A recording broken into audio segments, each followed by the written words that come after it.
Welcome to Digital Health Talks. Each week, we meet with the healthcare leaders making a measurable difference in equity, access, and quality. Hear about what tech is worth investing in and what isn't as we focus on the innovations that deliver. Join me, Megan Antonelli, and my friend Shahid Shah for our weekly No BS deep dives into what's really making an impact in healthcare. Welcome back to Health Impact. I'm Megan Antonelli, your host, and today I have a guest who needs no introduction, Peter Yesawich. He's a visionary figure who has made an indelible mark on marketing, healthcare, and hospitality, three things I care deeply about.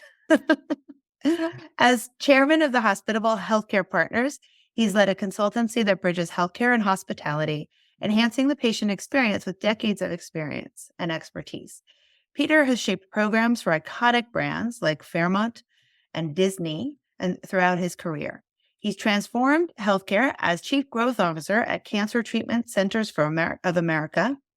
And a master in the field, he's co-authored several books and is also a visiting associate professor at Cornell. His journey from Cornell to Yale to Stanford has shaped marketing, healthcare, and hospitality. And we're honored to have him here today to talk to us about his new book, Hospitable Healthcare, Just What the Patient Ordered. Welcome, Peter. Thank you for joining us. Delighted to be here, Megan. Thank you. So tell our audience a little bit about your background, which is unique, coming from, Disney all the way to healthcare to CTCA, and tell us a little bit about that. Sure. Well, let me turn the clock back. When I finished school, I have a doctorate in psychology, and finished school, went into the marketing business right away.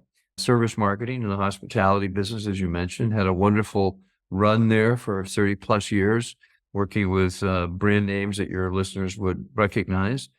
And then in the late 90s, I was invited to practice some of that craft on behalf of a healthcare company, as you mentioned, Cancer Treatment Centers of America, because the chairman of the company at the time was a believer in the power of hospitality as a way to complement the clinical expertise of the organization to help patients fight their disease. And obviously in that business, it was oncology. Most of the patients were diagnosed with an advanced stage of a complex cancer.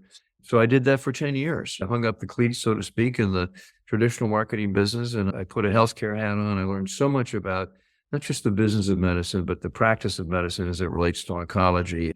And it served to allow me to kind of bear witness to what inspired this book, which is the importance of hospitality, the delivery of care, and how that impacts patients.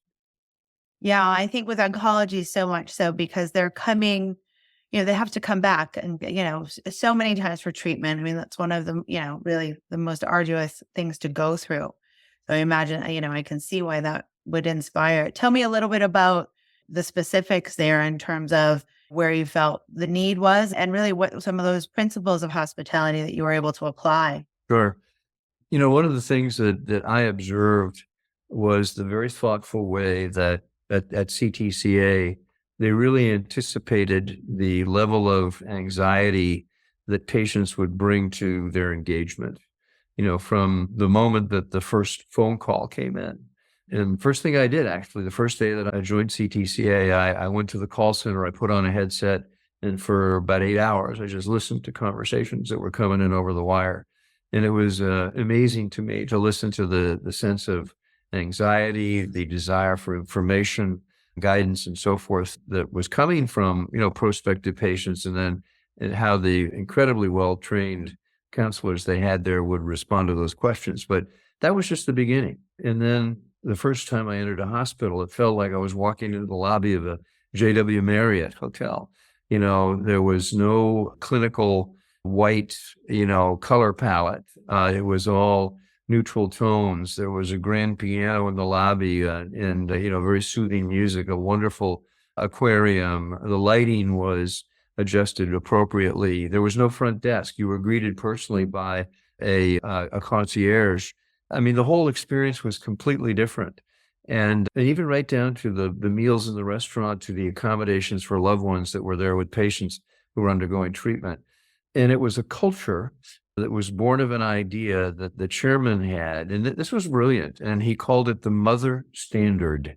And what that meant was that every employee of the organization, from a van driver to a to a surgeon was thoroughly tested to live the mother standard, and that was that they would deliver a level of care that would be appropriate for your mother in the event she were to get a cancer diagnosis. And they lived that. And anyway, I observed that for 10 years.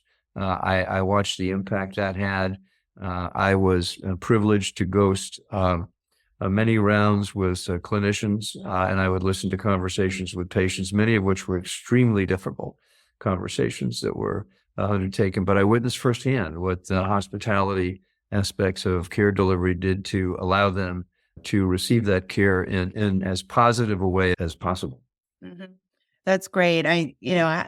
We've talked about patient experience and the importance of that so many times. And I think that listening and that active participation of what's happening on in the floor, in the rooms with the patient is so important. And it sounds like at CTCA, they had, that was there, that feeling, that culture was there before you got there.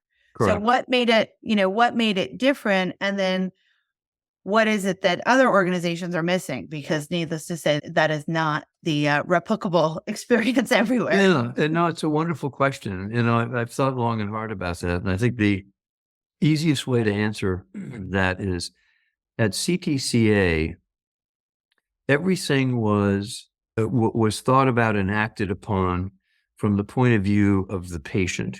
And I think that sounds like, pretty mundane because you hear that all the time in patient experience, but they actually live that. Whereas in most other healthcare experiences, everything is thought about and viewed through the lens of the provider.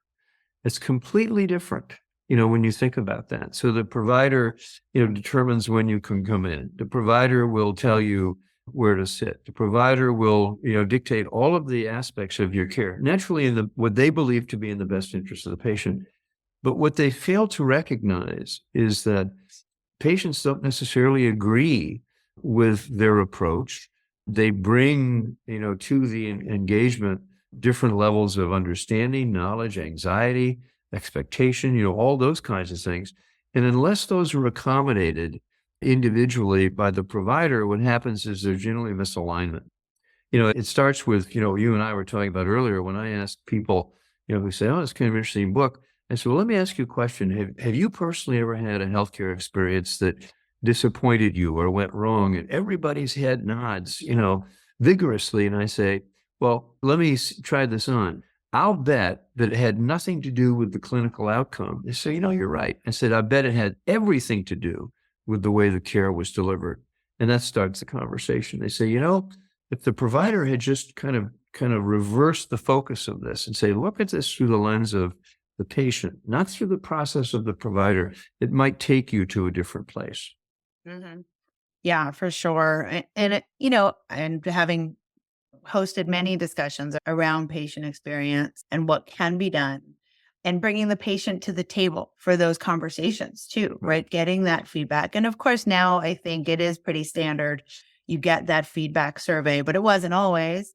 And what are they doing it other than, scoring and all of that? Are they really responding to it? I guess, what are some of your, key ways that organizations can do that, especially when I think we've talked a lot also about provider burnout and physician burnout and clinician burnout. They're overworked. Their hospitals are under-resourced. It is not Disney. It is a different experience. You come with a whole set of different expectations. Right. So what is it that, what are some of the things that hospitals can really do? Let me tell you, as I mentioned, we looked at 22 points of service engagement that are common to both healthcare and hospitality. Ran all the analytics, and then out the back end have come kind of 5 themes. I'll just mention them very quickly. These are the themes that are the biggest deficits, right? In the patients tell us in the delivery of care, healthcare versus hospitality. The number one theme and the source of this kind of dissatisfaction deficit, this probably will come as no surprise to you and to your listeners, is not knowing or understanding the cost of the service before it's provided. And if you think about that, certainly more often than not, when people present for any kind of healthcare service, it's more an exception than the rule that they're told what it's going to cost. And obviously, we could spend a fair amount of time talking about the disappointment and surprise that occurs after the fact. Mhm. And, when I share that again with healthcare administrators, they said, well, it's very difficult, to do that. How could we fix that? I said, well, as a provider, generally the kind of the range of what the cost of that care delivery is going to be, because you have contracts, right, with providers and with insurance companies and so forth. But rarely is that disclosed. And one of the suggestions we make in the book, a little bit controversial, but I think it makes a lot of sense, is when healthcare providers confirm appointments, they should also, with that confirmation, send a pro forma estimate of what the cost of the care is going to be. Mhm. Now, that could take us off into a different conversation, but that addresses the first kind of deficit. Second deficit, not surprisingly, is that healthcare patients generally told us they don't feel that they're appreciated for their business. Now, that kind of takes it out of the realm of really the clinical aspect of it, but they're saying, hey, we're customers too. And, when we patronize a hotel or resort or restaurant, very frequently our staff, thanking us for our business. And generally that's not the case. When at least that's what consumers tell us when they consume healthcare. And believe it or not, that's the second kind of source of this kind of deficit in the delivery of care. The third area that came out of all the research was their disappointment with the whole reception and the arrival experience and the arrival environment, and whether or not the arrival experience is welcoming. Do people feel welcomed? We all had jokes about, showing up and we're looking through the plastic divider, and there may be some rare eye contact as the receptionist is focused on the computer screen, and then you're handed the dreaded clipboard, and you've got to go sit down and fill out and you say, wait a minute, I just filled that out 3 months ago when I was here. I understand it, but we need to have you do that again. Mhm. Anyway, so that whole experience, and then whether or not the people they interact with there make them feel welcome or make them feel like they're genuinely interested in serving them. That's a training problem. Fourth theme, logistics. We all have a story about trying to book an appointment that's been a headbanger, right? Where we say, gee, well, sorry, we can't accommodate. Just today, I had an example of was trying to get an appointment with a dermatologist. And I was told, well, our dermatologists are very busy, nothing available for 4 months. And I thought to myself, 4 months, that's incredible. I said, well, why don't we start this way? Why don't you tell me what is available, and then I'll tell you whether or not I can accommodate that.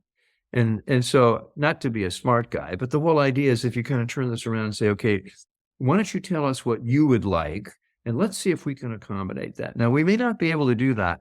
An interesting phenomenon. I don't know if this is true where you live, Megan, but here where I live in South Florida, we now see lots of advertisements for same or next day appointments. Mhm.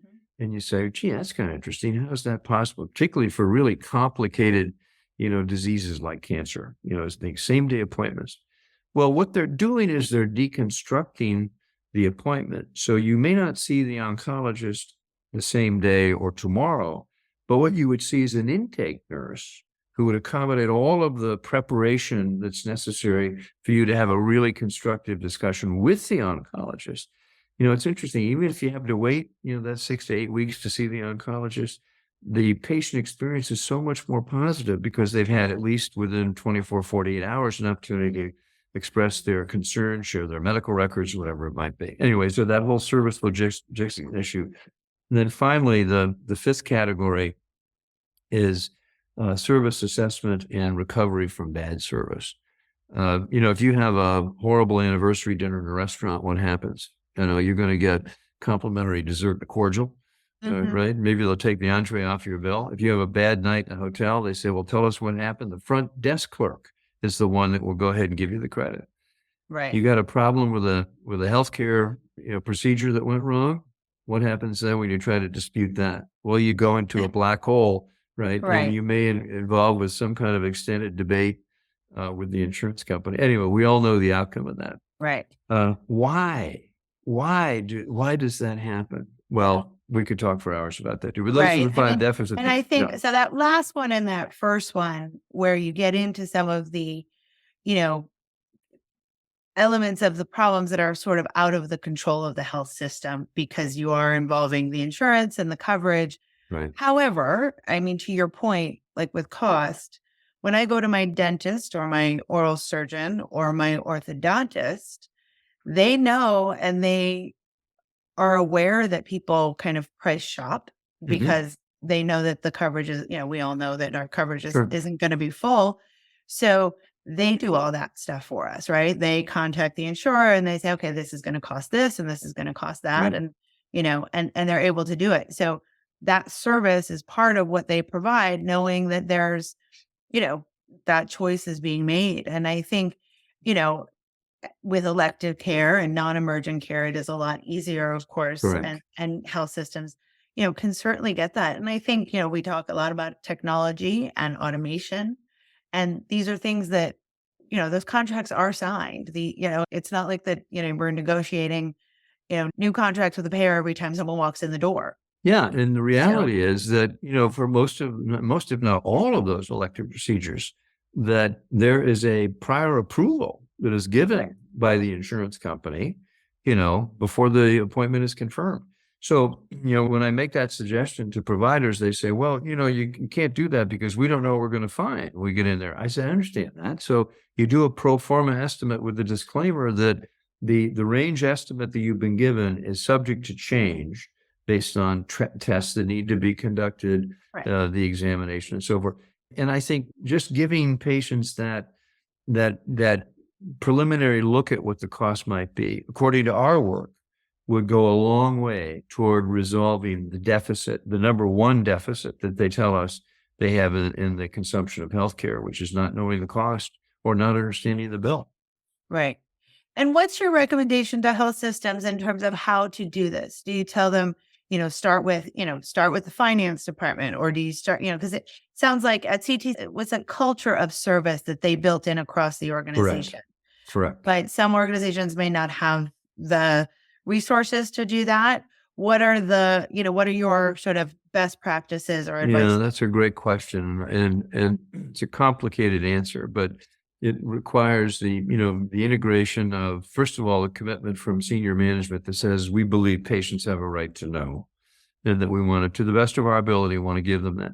By the way, that the proclamation that Trump administration endorsed back in 21 about hospitals having to publish now the prices for 300 common procedures, on their websites. And even as of last week, press reports in the healthcare trades is a lot of hospitals are still not compliant with that. They're still fighting it, because the idea is, we've all read stories about, people who shop an MRI or people who shop a colonoscopy, and they find these incredibly wide variances in prices. Well, the whole idea is the providers know what it's going to cost them to, within reason, to deliver that care. They just don't disclose it.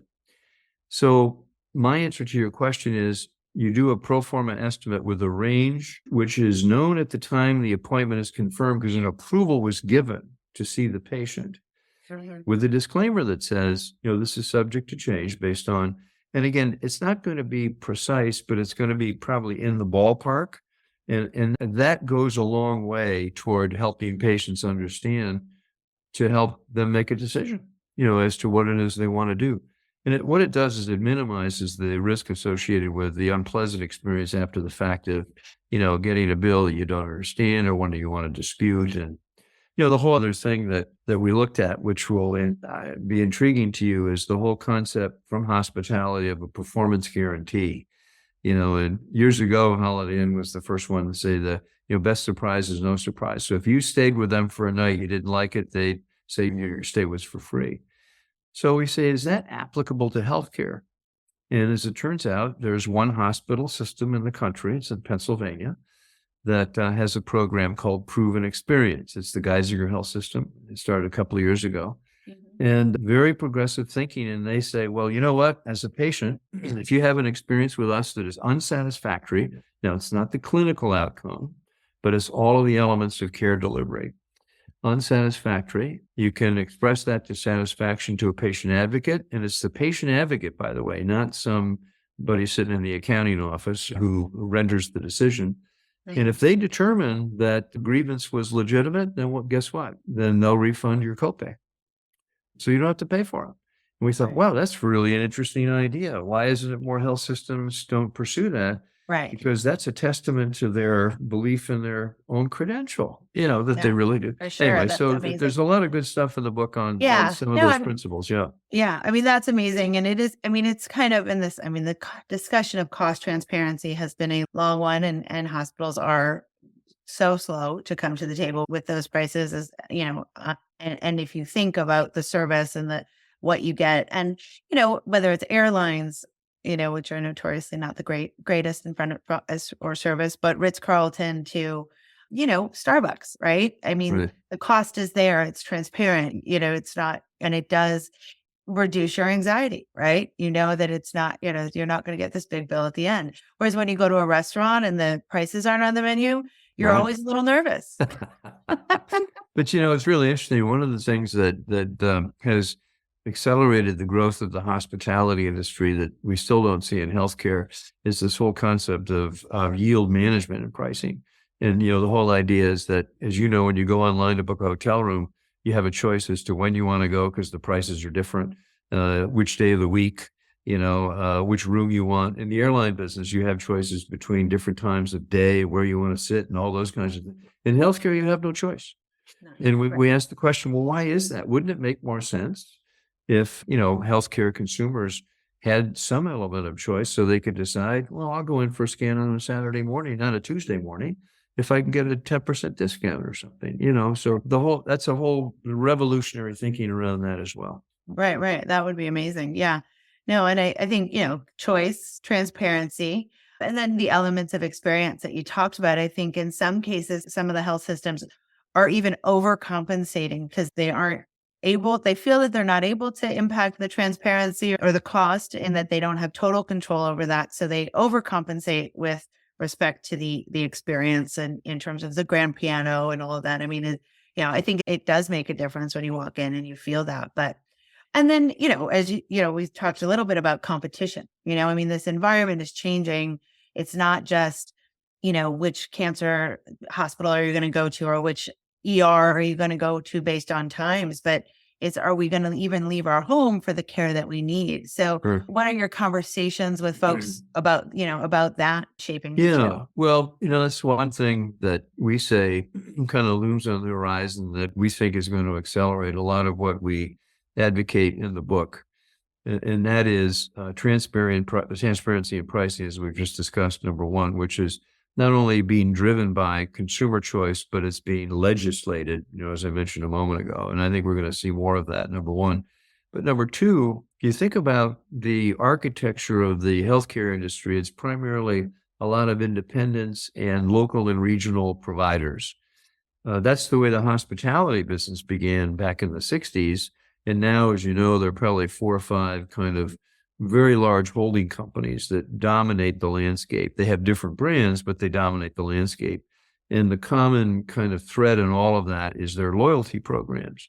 So if you think about Hilton has something called Honors and Marriott has something called Bonvoy. So it doesn't matter if you stay at a Residence Inn or a Marriott or JW Marriott, that program is available in all those locations. And that's designed to generate repeat patronage.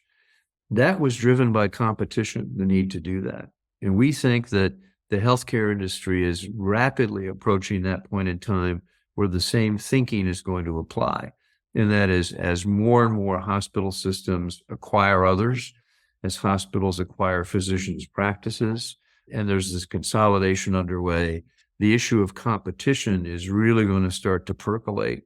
And that's where this whole concept of the patient experience becomes more than a nice thing to talk about, because that news is going to spread like wildfire on social media and other places, and patients are going to exercise that choice. And all of a sudden, the dimension of patient experience becomes a competitive advantage, for providers because of the competition. Right. Yeah, no, it's interesting. I mean, no one wants to be a frequent flyer, but as we shift when we always say how healthcare is not meant to be a sick care system, we need to switch that. And if we switch it to this, what it needs to be, if we evolve in the right direction, whereas a preventative care, and a care management, program and platform, then those types of rewards and, frequent flyer miles, if you will, actually, start to pay up, right? Because That's a very controversial idea. When I discussed that with more traditional healthcare providers, and I could tell from their body language that they get kind of upset when I say that. But I said, just think about this. Not only did the consolidation of hospitality contribute to its growth, but the other was the philosophy that you could identify groups of, in that example, customers that shared different value systems. And once you did that, you could create programs that would recognize that. So the whole thesis was, as long as you treated everybody the same way, you could serve them differently, right? So you could have them check in a different line. You could have them stay on a different floor. You could have them pick their seat first. You can have more overhead bin space, and they say, you know what? People accept that. And they say, well, I don't need all that bin space, but I want a cheaper ticket, and you say, okay, well, so the whole idea is that as long as you treat them, they all get the same quality of the meal and security in the airport, but you can serve them differently. Now, that's a radical idea in healthcare, but we think it's an idea that you're going to see begin to emerge, because you already are with concepts like concierge medicine, for example. Right. People are paying for that already, just right, not, exactly. maybe your Yeah. regular, right. Yeah. But Absolutely. even, the comment that I typically get when I introduce that is you say, well, you can't provide those kinds of inducements because it's against the law. And I said, well, I understand it's against the law if it's financially based for Medicare and Medicaid. That's not what I'm suggesting. What I'm saying is that you might want to identify and reward people who say are more interested in, say nutrition, as it relates to their well-being. And you invite them to attend lectures on how to prepare food in a more healthy fashion, how to shop healthy, how to, there are all kinds of educational Right. programs that would Ways to enhance their do it. well-being. Yeah. It doesn't have to be financial, but it can be educational to enhance their well-being. Right. Yeah. Or even incentivizing. I was talking to Dr. Geeta Nair this morning, actually, who she's recently written a book as well. And, about misinformation and how the marketing and patient information piece of the health system needs to, improve, basically, Right. that they're Right. not doing enough to advocate, sort of the truth and the science behind the medicine that they need to preach. And that, that there's an opportunity there. And to some extent, it's like rewarding your patients or, even the community by having them engage in some of these types of educational activities, right? So that you increase literacy, and healthcare literacy within the communities without, by giving those types of, moderate incentives, whatever they may be. Yeah, and that's a fascinating question and obviously a looming problem, and as it relates to, the accuracy and the veracity of, what people find on these online reviews and so forth. And I think healthcare can learn a lot from hospitality by looking at how they've tried to deal with this, because for years they've been dealing with things like false reviews and critiques and we don't see a lot of that in healthcare right now. I suspect we will as competition becomes more prominent, but you're absolutely right. That's the critical issue. All the more reason why, transparency is critical, because the truth has a way to out, now we've got another thing to deal with, this whole AI situation, but it's a very critical question. And I agree with that. And I certainly endorse the need for accuracy there. Yeah, no, it's, it's a brave new world out there in terms of that. Tell me a little bit, as you've, I'm sure, watch hospitality closely, and that, it has changed, right? Right. That consolidation that's happened. What are the top things that they're doing right that maybe healthcare is nowhere even near yet, but should be thinking about? Great question. Number one is hospitality prepares for guest arrival. Healthcare doesn't. What does that mean?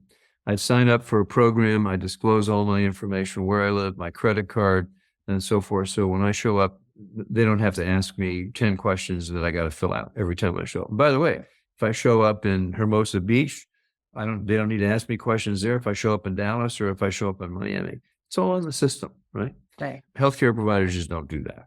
The other is this whole concept of understanding my personal preferences. Again, I'll go back to the hospitality business. They know that I like a high room away from the elevators, and I like a certain type of pillow, right? That's all in my record. So they don't have to ask me that every time I show up. They can anticipate that. And Now, unfortunately, in healthcare, they got to ask me that every time because they haven't thought ahead to create these, what we call CRM programs, customer relationship management programs, the databases that basically record preferences. And people are more than happy to disclose that information if it's confidential and treated as confidential, if it will facilitate their consumption. And hospitality does that very well, to the point where you don't even have to stop at the front desk to give your credit card to check out. You just walk out, you Right. know, and everything works beautifully. Try that in a hospital. Yeah, right. I know. We don't really talk about discharge of the hospital. yeah. It's often the most painful. And that's when they're leaving. You'd think you'd want to at least to make them happy, sending them on their way. But Well, that's we go always in the book, we tough go part. through those 5. We have a model in the book we call the payer model. You get a kick out of this. It's when I say payer, most people in healthcare say, "Oh, PAYOR," and their heads turn. I said, "No, it's PAER," and the P stands for prepare. The A is to anticipate. The E is the first E is engagement. The second E is evaluation, and the R is reward. So we have a model in the book, which we've introduced in 5 steps, and for each of them, we have very specific activities, Megan, that answer the question you just asked, which is, well, how's it different in hospitality, and things that we think healthcare providers could do to really improve the patient experience. Well, that's great. That's perfect. Well, tell our audience a little bit how to reach you and how to find the book. Very simple. Go to Amazon.com Perfect. and Google hospitable healthcare. A lot of people say, well, it's hospital healthcare. No, it's hospitable healthcare. Mhm. And when I say that, they finally get because it's an oxymoron, right? For a lot of people, right? They, whoa, I finally got it. Yeah. Go to Amazon, go to Barnes & Noble. It's on all of those. Or if you want a little more information before you might order the book, go to hospitablehealthcare.com. We have a website up that gives you a couple of data points, got some great videos in there from healthcare providers who are at the top of their game and hospitality people at the top of their game. And it's got our payer model in there too. So you can take a look at that as well. Hospitablehealthcare.com. Yeah. Perfect. Well, thanks so much for joining us, Peter. That was great. And I look forward to seeing you hopefully on stage in person sometime soon. It'll be a pleasure. Thanks for the conversation. It's been a lot of fun. Thank you for joining us for this week's Health Impacts Digital Health Talk. Don't miss another podcast. Subscribe at digitalhealthtalks.com. And to join us at our next face-to-face event, visit healthimpactlive.com.